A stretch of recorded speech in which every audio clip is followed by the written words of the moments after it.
It's time for the Love is Blind reunion, and my gosh did they spill the tea. The reunion was spicy, and I'm going to keep that same energy. In this video, I'm going to break it all down for you as we catch up with Ramses and Marissa, Hannah and Nick, Leo and Brittany, and see how everyone is doing 1 year later. To be honest, if the comments on my last 3 videos are anything to go by, I'm going to say some things you might not like.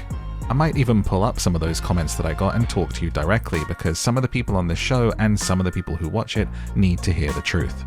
And that's what you've got me for. If you're new here, I'm MadMorph, and this is my movie club where I talk about film and TV, and I love to watch and recap reality television. So thank you for being here. Go ahead and like and subscribe, get ready to leave your opinions and comments below, and let's begin the Love is Blind reunion show. They kicked things off with literally 5 to 6 minutes of puns from Nick and Vanessa, and sitting through those was unbearable. Is it safe to say we can call this Taylor's version? Garrett, is it safe to say that she's filled a blank space? I mean, if you don't like them, you can just shake it off. No, they're great. I love it. Let's be real, they could really learn from just doing this in more of a relaxed podcast format. The show takes itself too seriously sometimes, and the writing for the hosts is terrible. So let's skip past Creepy Teigen and Nick Lachey making dad jokes and get straight into it. Yes, Taylor and Garrett are still together, and good lord, this baddie did a number on her hubby. Look at the state of this man. It's a real improvement in some ways, and in others he looks like he ran through the wardrobe department for a live-action Disney movie. Let's be brutally honest, I like them as people and I like them as a couple, but they're so boring that the only thing they talked about here was the fact that they went fishing together. And there's just this awkward moment where all they talk about is how she held the fish through the eyeball and that she had long nails at the time, and I just felt odd. I felt sad for the fish, and I just don't know what we got from this. Like, we come back to them later on for a little, like, palate cleanse after all of the drama that is about to drop, but honestly, this was a complete waste of the first 10 minutes. So the eyes and the nails, that's how you hold them. Yeah. You guys come, we'll show you. It's time to get into it as they come to Tyler and Ashley.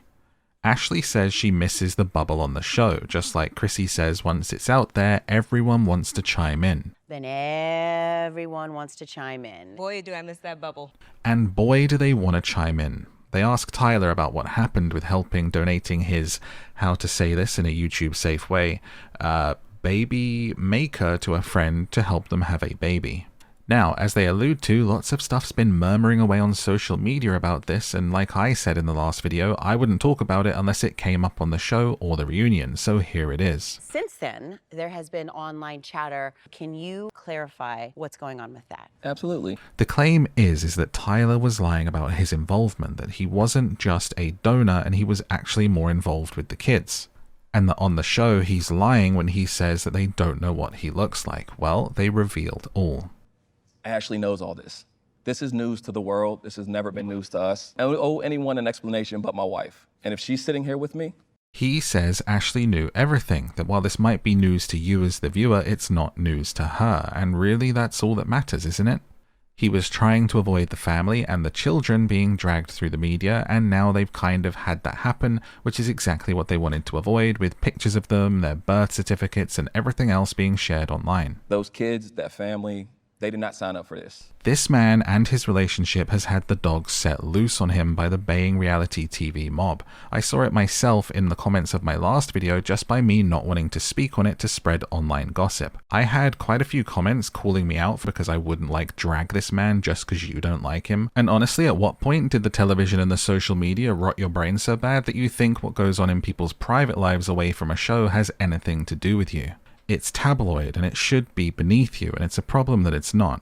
It's very much one thing for us to dissect what we can see and hear on the screen or have fun dragging someone like Ramses' behavior and use it as a platform to talk about wider issues with relationship and gender, but to get so mad at someone because of something someone else has said online, calm down, sit down, be quiet. Who do you think has better insight on what's going on, social media or me? Ashley says she feels insulted by people questioning her intelligence like she was blindsided by it. She reveals that she knew the situation behind the scenes the whole time. This rhetoric that he was hiding it or being sly is not true. They had an open discussion about whether they should bring it up on the show. In fact, Tyler didn't want to mention it at all, but Ashley asked them to bring up something just so it wouldn't be entirely disingenuous. There were things he was comfortable sharing and things he wasn't. I said, do they know what you look like? He's like, I don't think so. Do the kids know what you look like? I don't think so. You could tell that He was trying to lie. Yeah. Trying to lie for the cameras, but you guys Yes. had already had this conversation trying to protect Yes. him and these children. The very thing that we didn't want to happen happened. And honestly, that is their right. They don't have to reveal their whole life and past to the camera and to you. So honestly, for everyone who's chatted shit, for everyone who's left nasty comments, for everyone who drama baited this situation for views or exploited it for nonsense in their videos, go ahead, take that slice of humble pie, and let's have this be a teachable moment to keep your nose out of people's business and your mouth shut. We've seen all the get an annulment, be done with him. When I said I do to all of it. I was aware and I took on what I wanted to. And this is a once in a lifetime kind of love. At the end of the day, they talk about their relationship like they're best friends, like they're experiencing unconditional love with each other, and if that's how they feel about it, that's all that matters. Now let's get to Ramses and Marissa, my personal favorite thing to talk about. The intro already infuriates me because Chrissy says there was lots of green flags, nautical flags, and one red flag when things were called off. Excuse me, there were so many red flags in this couple. I won't dig it back up, you can just watch the last 2 videos, but there was so much going on. Marissa is of course immediately emotional, and she said it was like reliving it, that her heart was breaking all over again. I totally believe her because editing that breakup, there were so many moments in it that just kept making me tear up. It was very painful. God, I'm such a crybaby. You can just see that every time they cut to Marissa's mother, it's incredibly hard for her as well, and she's really stuffing the emotions down.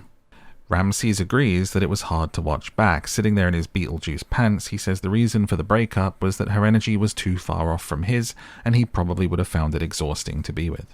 It brilliantly reiterates and reaffirms this point that I saw someone make on TikTok that Marissa got manic pixie dream girl, where the guy just loves this exuberant energy at first and thinks, oh my god, you're so amazing, you're so fun, you're going to fix my life and I'm going to be with you forever, and a month or 2 in, it just becomes too much. They want to either dampen that energy, snuff it out, or just run away from it because suddenly the manic pixie dream girl is now too much to deal with. And you can totally understand with Marissa having ADHD how anyone with a neurodivergence would experience this. The differences that make you alluring are at first so exotic and so attractive and tempting, but when they have to really live with that in the situation and they see beyond it, and the issues that can come from someone having ADHD or autism or something else in a relationship, it's simply not going to be for everyone. And like we covered in the last video, Marissa has been here many times before where guys just can't deal with her ADHD once they get into a relationship.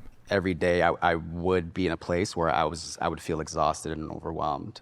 When they go to Marissa's mother, she reveals that she was actually on her way to see them at the time of the breakup call, so she actually continued on, went up and spoke to Ramses in person. I did go up there and speak to him, even though I wanted to punch him in the throat. I'm thankful he called it off. I thought her mum did great here. She actually thanks him for ending it, saying Marissa would have carried the relationship, which is 100% true. And yeah, she did really well, I thought. What do you think? She says, rightly, that Ramses should have been man enough to be honest during the experiment instead of constantly reassuring her and blindsiding her just days before the wedding. That's exactly what I said in my last video. She also says that Marissa was broken and totally devastated and that she had to be the one to pick her up while he got to walk away. Ramses does a little segment about taking full accountability for not bringing it up sooner and says he'll learn from the situation. The things he says in his delivery, to me, it's typical Ramses. All the issues that I have with him as being performative and lacking substance. He is given the last word, and he uses it to say that the conversation about contraception was more nuanced than the edit. This is something that we took a real issue with in previous videos. He says he wasn't just whining about it or being a brat, and that he was never giving an ultimatum. Do you enjoy condom sex? Yeah. Really? It's not really enjoyable, baby. I personally am still going to call bull on this because we can see the things that he's saying and how they are being said. And sure, it's an edit, sure the conversation is more nuanced, but if you're acting like to your person like, ugh, condom's gross, like, that's not really fun for me. Even though you're not out and out, word for word, giving an ultimatum, you are in fact giving one. You are applying pressure to a situation. You are applying pressure to a person, looking for some sort of tacit consent or obedience that the next time you are intimate with them, they're not going to reach for the packet because they think you're going to be upset. It's still unfair how he handled that conversation, and he should have been more understanding. I really hope he takes the time to learn from it. So we could wrap it up, this conversation. I would have preferred for him to use his last words to apologize to Marissa, but of course Ramses uses it to be like, no guys, you're wrong about me. I'm a good guy. I'm the nice guy. I love women. I understand a woman's body. In the crowd, it's revealed that Bliss and Zach have had the first ever Love is Blind baby. Aww, that series was before I made these videos, but when I was watching that series, I thought this guy had big serial killer vibes. But then they reveal that he named his daughter Galileo, and now I understand he's probably just neurodivergent.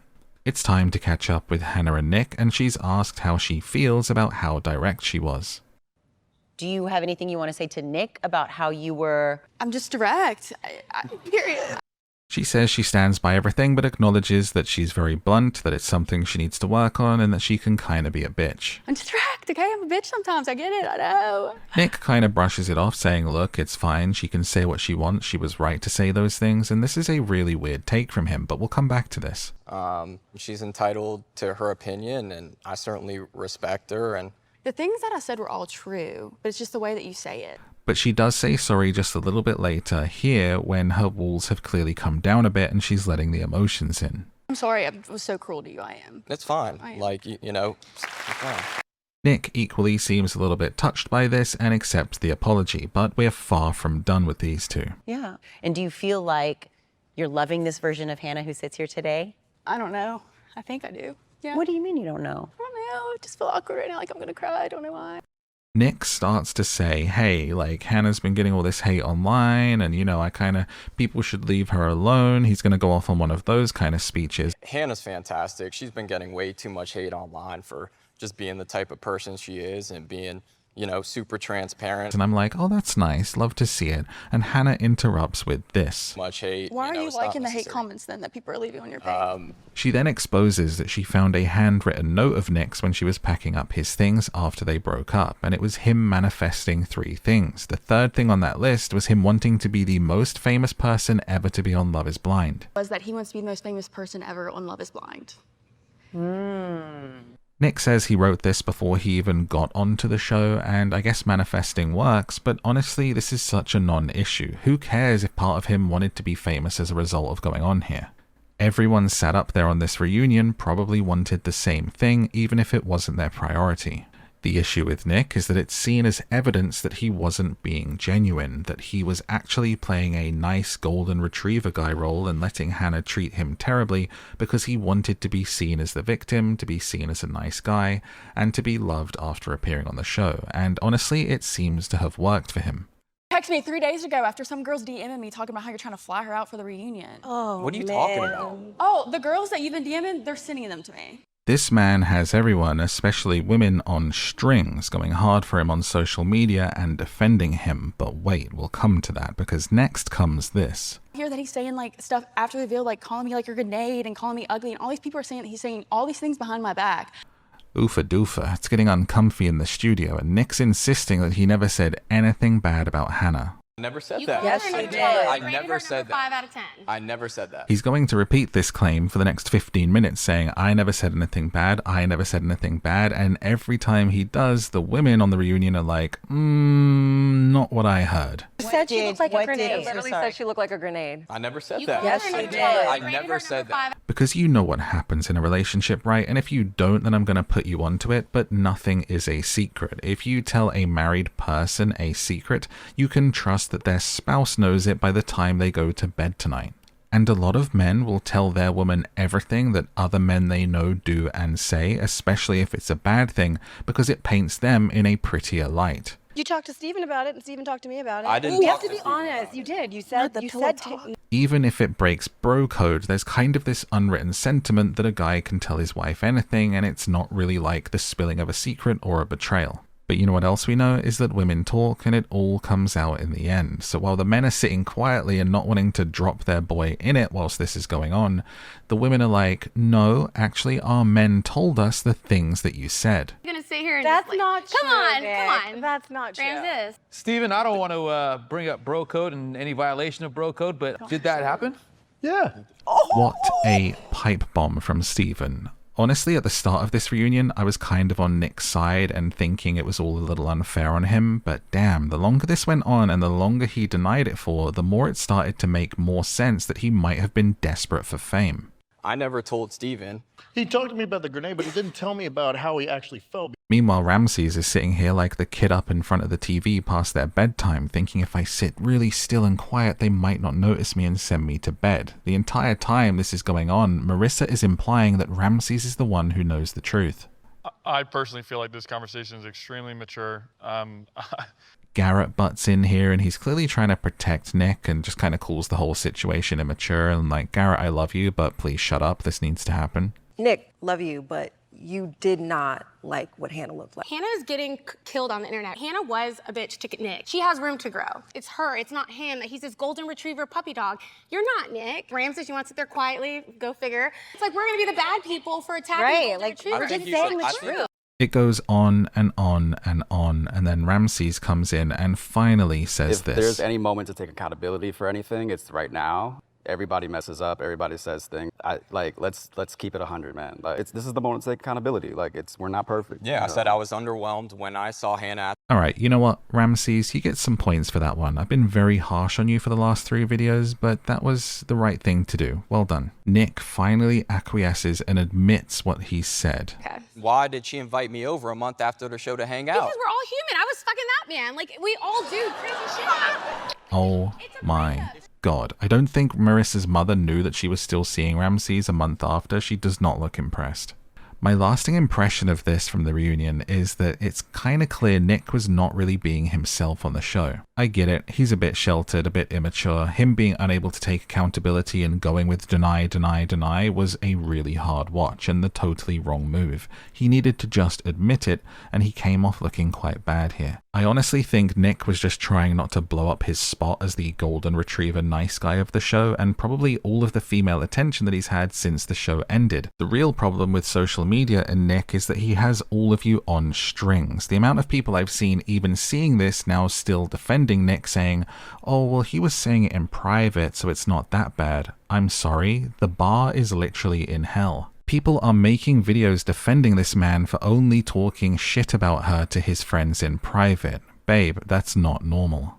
The issue is that he's saying one thing to her face and to the cameras, that he's very happy with her, that he loves the way that she looks, and behind the scenes to his boys saying, man, she's a grenade. That is not okay behavior, and it's certainly not behavior that needs defending online.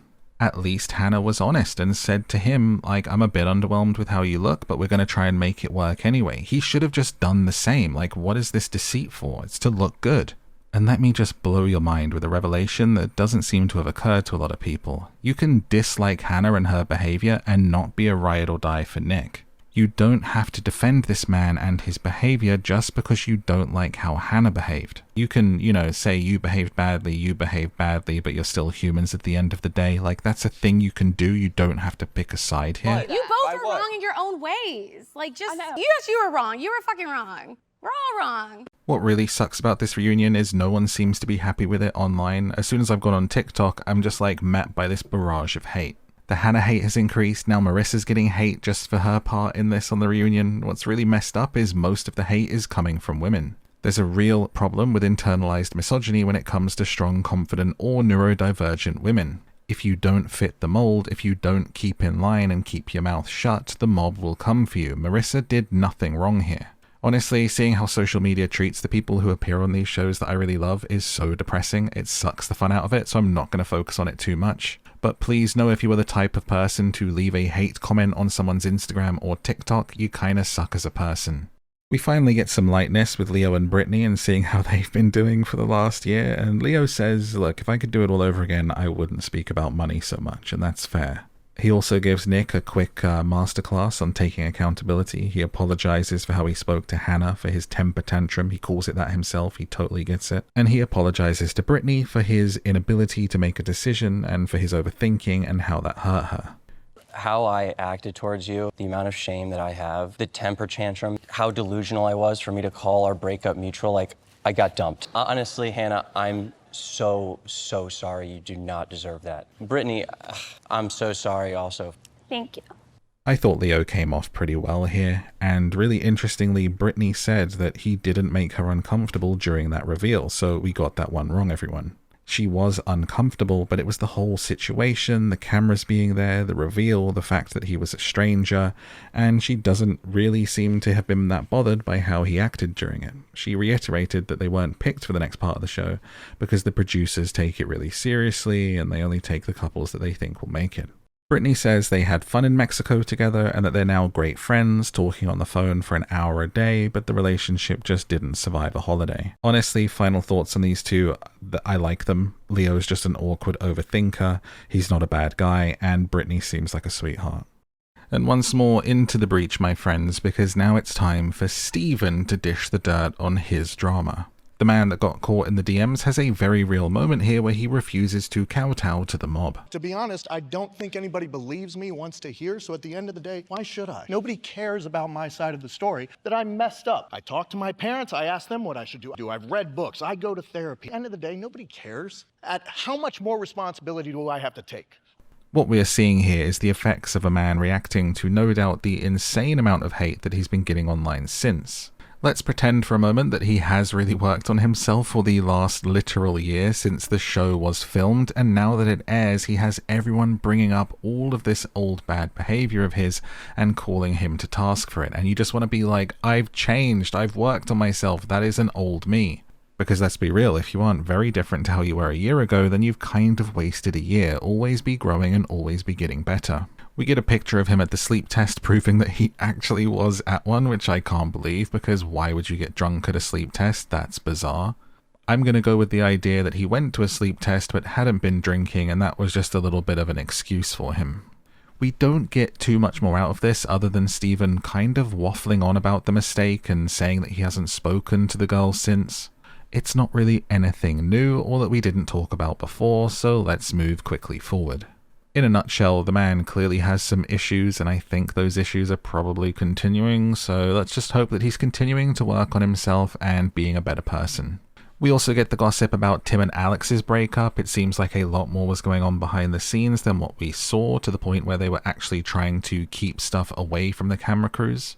The altercation that they had with the hand over the mouth, like she said that was to protect him because she didn't want the crew to come in and film him as a black man being angry and aggressive. But he refutes that, saying, I'm not an aggressive person, just the way I speak when I'm passionate, it comes across like that. This goes back and forth for a long while, and it was probably the most uncomfortable watch of the evening. I can't speak my truth without apparently yelling at you and get called a bitch. Try to protect you throughout our entire relationship, which is why you look amazing. All I'm doing is showing you love. Why the attitude? Your terms, Tim. Never mind. I never get a word in. We were literally just watching a disagreement between two exes that made very little sense to us as the audience, and you get the vibe that the audience in the room just wasn't into it like they were the other stuff. They go back and forth to the point where Chrissy cuts in and is like, maybe you guys should talk after because unfortunately this isn't going anywhere. And they're both like, nope, not interested, haven't spoken since and won't speak again. And then we come back to Garrett and Taylor for a palate cleanse, and everything's just so sweet in this world. You know, they're living the rom-com Disney life that these other people dream of. They've traveled the world and now reveal that they're moving closer to Garrett's family because he's been struggling. And I think this was probably the high point of the entire reunion, was when Taylor said this. When you get married, you become a unit. I love you guys so much, and I don't know what the future has, but home is with Garrett. I'm excited to figure out this next chapter with you. It's very cute, and to me, that says that this could well be true love, at least on Taylor's part. When your chosen person becomes your chosen family, and not your plus one, but your priority, that's real love. That's what we should all be looking for. That's what everyone should be striving for. And I hope that everyone in this show works on themselves, loves themselves, and then finds the love that they deserve. And the same goes for you, my dear viewer. So go get out there, work on yourself, be a better person, and don't leave hate comments on Instagrams. I've been MadMorph, and this is my movie club, so let me know what shows you want to see me talk about next, what movies you've been watching recently, and make sure you hit that like and subscribe to come back for more.